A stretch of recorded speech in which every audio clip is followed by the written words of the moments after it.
박근혜 대통령의 탄핵 사건 결정에 보면 다음과 같은 부분이 있어요. 국회가 탄핵 심판을 청구한 뒤 별도의 의결 절차 없이 소추 사유를 추가하거나 기존의 소추 사유와 동일성이 인정되지 않는 정도로 소추 사유를 변경하는 것은 허용되지 아니한다.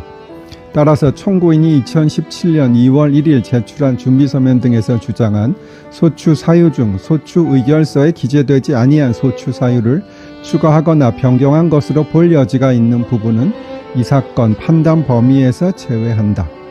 결국은 제가 말한 논리대로 되어 있지요.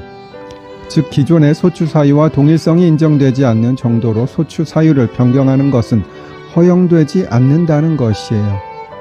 다음에는 마지막 결론 설명드릴게요.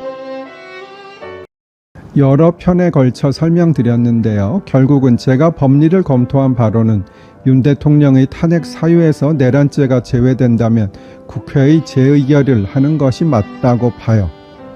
그리고 헌법재판소 산하의 공적기관인 헌법재판연구원에서 발간한 주석서에도 같은 내용으로 되어 있고 박 대통령 사건에서도 헌법재판소는 같은 의견을 제시했어요. 다만 민주당에서 이런 의견에 동의할 것 같지는 않고요. 헌법재판소도 마찬가지로 재의결을 요구하지는 않고 그대로 심리는 계속하고 있는 것으로 보입니다. 이 부분은 헌법재판소가 잘못하고 있다고 생각됩니다. 만약 헌법재판소에서 제 의견에 일부 동의를 한다면 심리 후 각하를 해야 할 것이고요. 만약 헌법재판소에서 내란죄를 탄핵 사유에서 제외한 것이 문제가 없다고 본다면 탄핵 기각 또는 인용의 결론을 낼 것입니다. 제가 최근에 윤 대통령의 비상계엄으로 인해 생긴 일들, 즉 내란죄, 탄핵, 체포영장 등에 대해 영상을 올리면서 조회수, 구독자, 댓글 등이 폭발적으로 증가했습니다. 지금은 2025년 1월 18일 새벽 2시경인데요. 어제는 구독자가 4만 명이 넘어서 4만 명 이벤트를 하기도 했어요.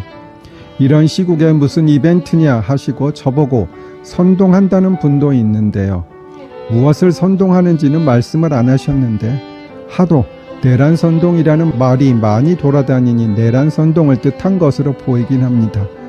누가 봐도 제가 내란을 선동하고 있다고 하진 못할 거고요. 어쨌든 댓글이 너무 많아져서 제가 일일이 답 못 드린다고 말씀드렸고요. 대신에 하트는 간신히 달고 있고요. 휴대전화가 아닌 넓은 태블릿을 사용하니 훨씬 쉽게 하트를 달 수 있긴 합니다. 2024년 12월 29일 오전 9시 3분경 제주항공 2216편이 태국 방콕 수완나폼 공항에서 출발하여 대한민국 무안군에 위치한 무안국제공항으로 착륙 중 랜딩 기어를 내리지 못해 동체 착륙을 시도했어요. 그리고 착륙은 성공적이었으나 활주로를 이탈하여 로컬라이저가 설치된 철근 콘크리트 소재의 둔덕을 들이받고 기체가 폭발한 항공사고가 일어났지요. 이 사고로 탑승자 181명 중 179명이 사망하였고 동체 후미에 탑승해 있던 승무원 2명만이 부상을 입고 기적적으로 살아났어요.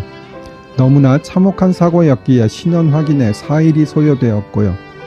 그리고 전라남도에 있는 무안공항에서 난 사고였기에 사망자의 대다수가 광주나 전라남도 주민들이었다고 해요. 다음에는 이 사고의 명칭에 대해서 좀 말씀드릴게요. 이 사고의 명칭을 초기에는 무안참사 등으로 무안이라는 지명을 넣었다가 갑자기 제주항공참사 등으로 명칭이 바뀌었어요. 그렇게 명칭이 바뀐 근거는 무안공항 참사라고 부르면 지역 혐오를 부추기고 기업 책임을 경감시킬 수 있기 때문이라고 했어요. 그런데 여러분들 무안공항 참사라고 부르면 여러분들은 무안을 비하하는 의미로 생각하시나요? 저는 전혀 그런 생각이 들지 않고요.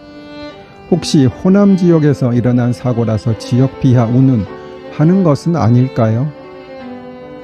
그렇다면 이태원 참사는 왜 이태원 참사라고 불릴까요?